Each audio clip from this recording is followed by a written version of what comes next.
Are you going in there angry? Nah. Like, there's a difference between being aggressive and, wanting to hurt your opponent. In the unforgiving walls of the octagon, not all winners are created equal. Some are brutal, some are brilliant, and some become stories we tell for years. And that's what separates this sport from every other.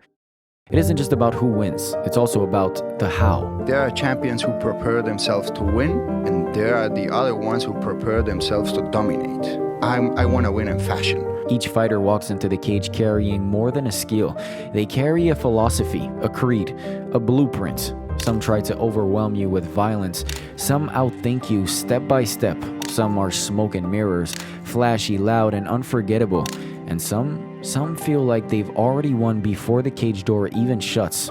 These aren't just different fighters, they're different creatures. And every time they fight, they show us that there's more than one way to become great. This is not a highlight reel. This is not a tale of belts and rankings. This is a study of what makes a fighter dangerous. This will be a journey through the many archetypes of violence, how they work, how they dominate, and how they fall. Fighting Business is one of my favorite new channels going right now. Thank you to the Fighting Business. Absolutely amazing. Not everything in this game is about what happens inside the cage. Sometimes what matters most is what happens when no one is watching. Just like how your personal data is out there, hidden in places you can't see, but still, it's something you can take control of. Your personal information, like your phone number, address, and even your family's details, is often sold to third-party companies by data brokers. This puts you at risk for things like identity theft, unwanted communication, or phishing scams that could compromise your security. And while you're out there just living your best life, companies are out there buying, selling, and trading it. That's why I use Delete Me, a service that finds your personal info on data's broker sites and wipes it clean. They send you a privacy report showing you what they found and what they erased, and they keep doing it automatically. It's not about being paranoid, it's about being protected. Big thanks to Delete Me for sponsoring this video. Hit the link in the description or use promo code FIGHTINGBIZ for 20% off. And speaking of taking control, let's talk about fighters who do just that in the cage. Let's start with a relatively underwhelming group, the Showmen. The kind who don't just step into the cage to win, they step in to be remembered. To them, it's not just about results, it's about spectacle, about giving the crowd something they'll talk about long after the gloves come off. They don't just throw punches, they throw statements. They don't fight with flair, they are flair.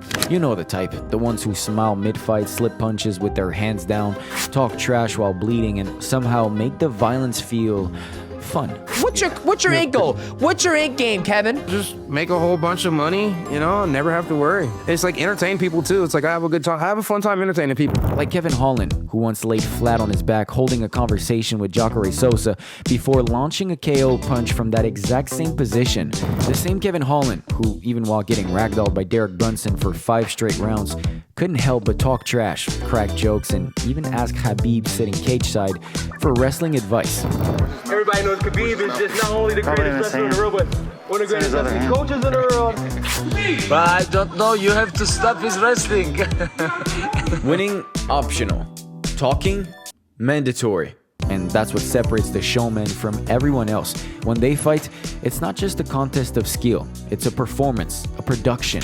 Michel Pereira flips off the fence, launches cartwheels into strikes, and moves like he's auditioning for a stunt reel. No one's asking if it makes sense. We're too busy watching.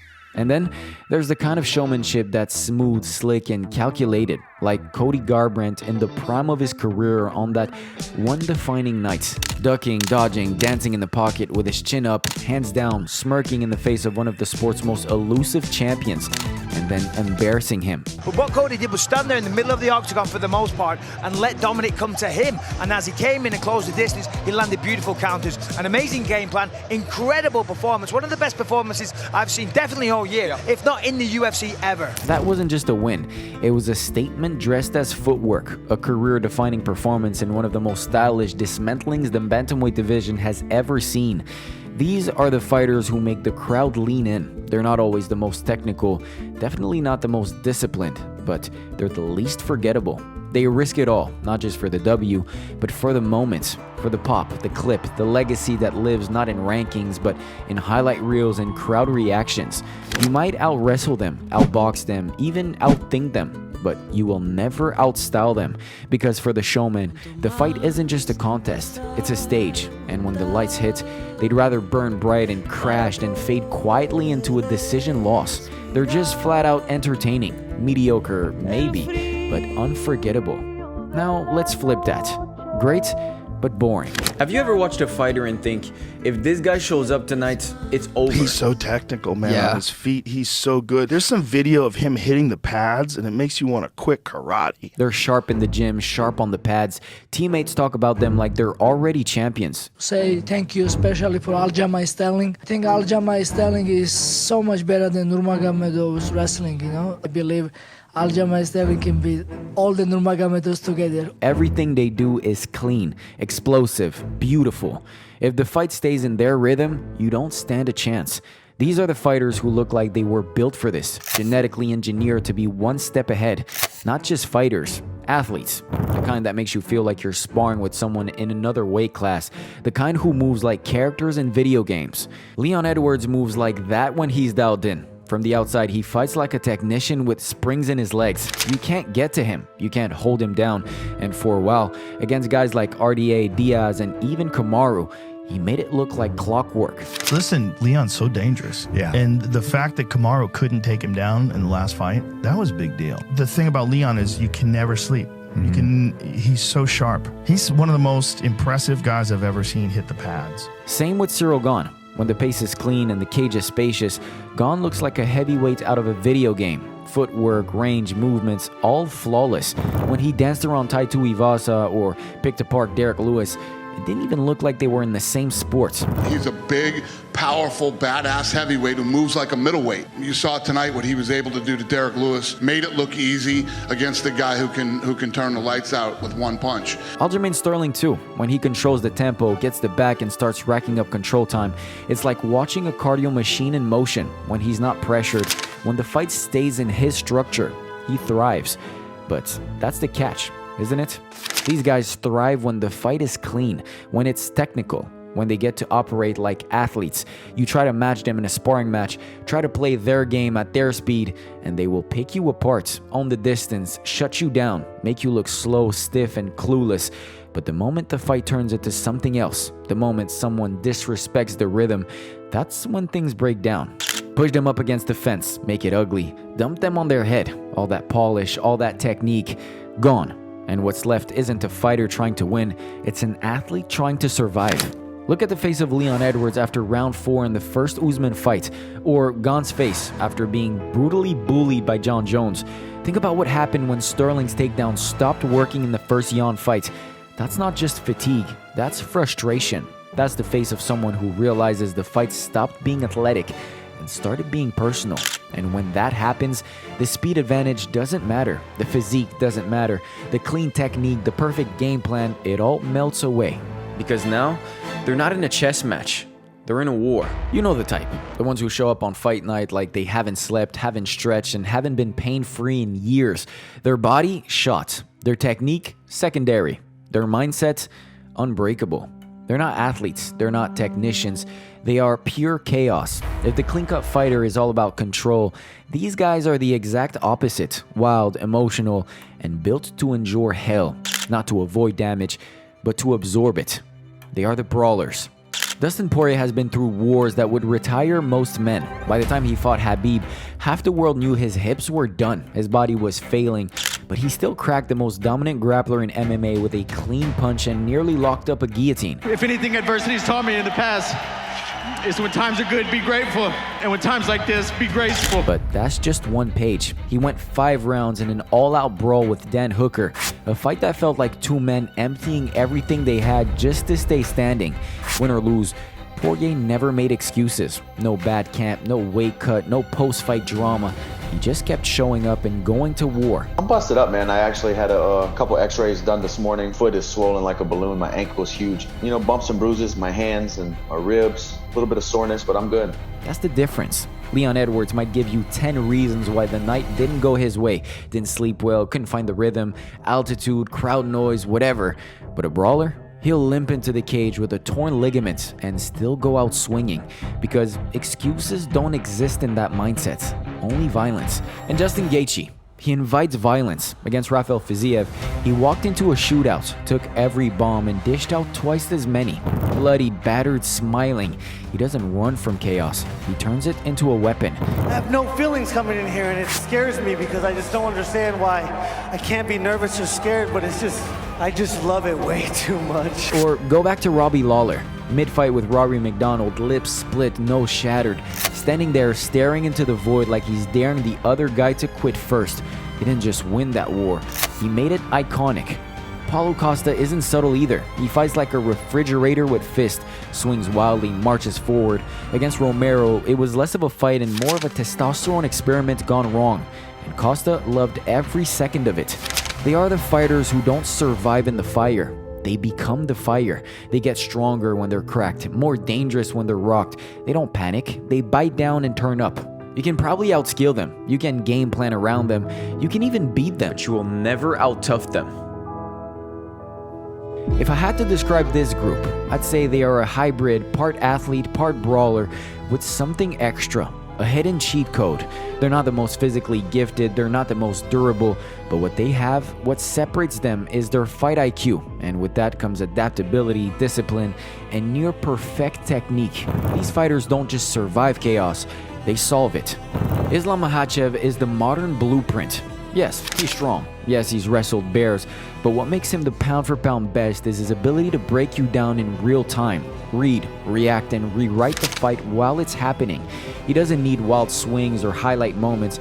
He just dissects you one layer at a time. A record of 28-1, 4 title defenses. No one's ever done it, and he took out Renato Moicano. Islam Makhachev was defending the belt. Turns out he's still the champion, but he's also the greatest lightweight fighter that the UFC has ever seen. His predecessor on the pound-for-pound list, Alexander Volkanovski, built a similar legacy. Not the strongest, not the flashiest, but brilliant in every area with a kind of processing speed that made him unreadable. Even now, at 36 and past his physical peak, we saw him completely neutralize a younger, hungrier Diego Lopez.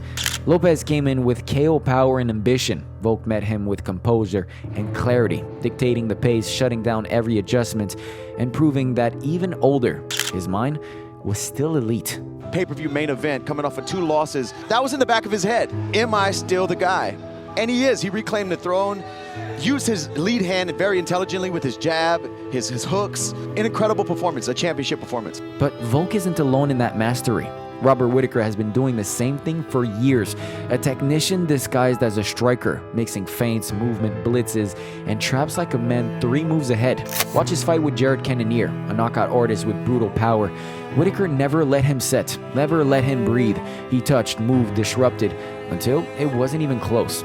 And that's the technician's superpower, control.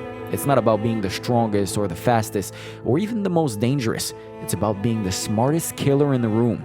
When you fight one of them, there's no chaos, no dogfight. You fight on their terms, their pace, their chessboard, their world. And unless you're perfect, you're getting checkmate. Unless, of course, you land the punch. It's the great equalizer. It's dropped showmen, athletes, brawlers, even the master technician.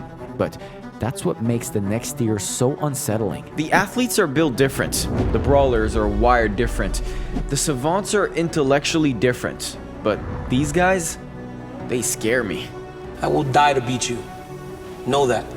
No. Be prepared to do that. Because they are born different, and there is something about them that just feels unreal, unnatural, and most importantly, unstoppable. Khabib is probably a lesser striker than nearly everyone I've mentioned here. Hands down, flat-footed, predictable, and not particularly fast, but none of those limitations ever mattered, did it? Despite the fact that he faced some of the best strikers in the game.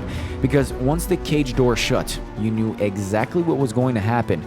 Like, it didn't matter what your strength was because he was going to get you. Wrestler, he'll out-wrestle you. Striker, he'll just maul you. Jiu-Jitsu black belts? Who gives him that? The moment he got a hold of you, it was like the fight wasn't happening in the octagon anymore. It was happening in his world. And in his world, there was no space, no breath, no hope. He wasn't just trying to win, he was trying to dominate every second, every round, every opponent. And the worst part, he made it look personal, even when it wasn't. Like, why is he talking to you while beating you up? Let's talk now. Why is he yelling at your coach while punching your face in? Why is he telling you to give up? And why is it working? What was it like as you're down there and you're trying to defend yourself and you hear him talking to you and what does that do to a fight? Hell, I was like, geez, I need to get up. I'm like, he's talking to me and he's got me down and he's beat me up. This looks bad. Definitely, I think he scarred me a little bit. Habib was undefeated, not just in record, but in aura. And once you stared that undefeated, psychotic freak of nature in the eye, and he didn't even blink back at you, you knew you were going to lose. Send me a message, like location, I'm gonna come. Whatever you want, doesn't matter. He was simply inevitable, and just when you thought you'd seen the scariest fighter alive, he showed up. John is a different kind of psycho. Cold, calculated, cruel, because he doesn't just want to beat you. He wants to experiment on you, especially your eyeballs. Jones put his finger in his eye. Dirtiest fighter in MMA. He can't duck in basketball to save his life. His chicken legs look like they would snap like a twig from a single kick. And don't get me started on his lifestyle outside the cage. I hate you. Yet, whenever he stepped inside the octagon, the man straight up transformed, outstruck the best strikers at 205, one after another, took down the best wrestler at 205 over and over again, went on to ruin his life and was at rock bottom, but somehow, despite all the shit he brought on himself, he made his way back to where he belonged, to what he was born to do, and knocked out an all-time great.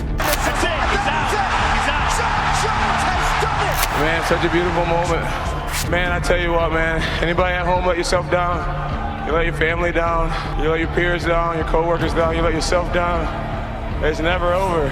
Jon Jones tested positive for Turinabol. It's not the athleticism, it's not the length, it's not even the skill. It's the fact that he was just born different, and you can't compete with that. While the rest of the division tries to win titles, Jon Jones is out here playing God, and whether you love him or hate him, you always walk away from his fights thinking the same thing. That guy isn't human. Habib and Jones are outliers, exceptions to a rigid and cruel game, and these two didn't just survive the game, they beat it into submission. The Showmen, flashy, fearless, here to steal the spotlight even if it kills them. The athlete, gifted, graceful, untouchable on their best nights. The Brawler, gritty, stubborn, fueled by pain and chaos. The technician, calculated, clinical, a step ahead at all times. And finally, the psychos, unrelenting, unshakable, born with something the rest of us don't understand. Each brings a different weapon, a different mindset, a different kind of war, and they have their own way of chasing the same goal, greatness. And I guess that's what makes this sport so special. It's not just about power against skill, it's a clash of identity versus identity, philosophy versus philosophy, style against style. And the beauty is, you never really know who's going to win, unless you happen to be born different. That's why I do this. That's why TFB exists. For the ones who see the story beneath the fight. If you want more, the deleted videos, the fighter interviews, the music, the thumbnails, even the breakdowns behind these breakdowns, it all lives on the TFB Patreon.